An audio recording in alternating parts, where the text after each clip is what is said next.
Hello guys, welcome back to my new mini blog. আশা করি সবাই ভালো আছো, আমিও খুব ভালো আছি। তা বেরিয়ে পড়েছি আজকে সকালবেলায়।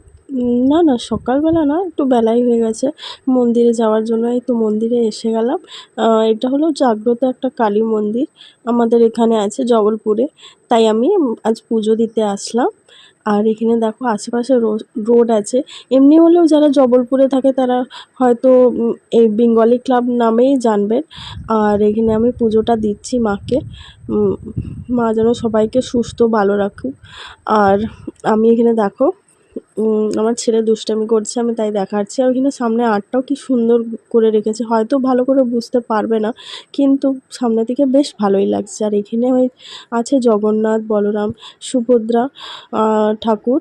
আর এখানে শিব ঠাকুর। এখানে এই মন্দিরে প্রায় সব ঠাকুর আছে। আর এখান থেকে আসার পরেই আমি আমার গাড়ি সার্ভিসিং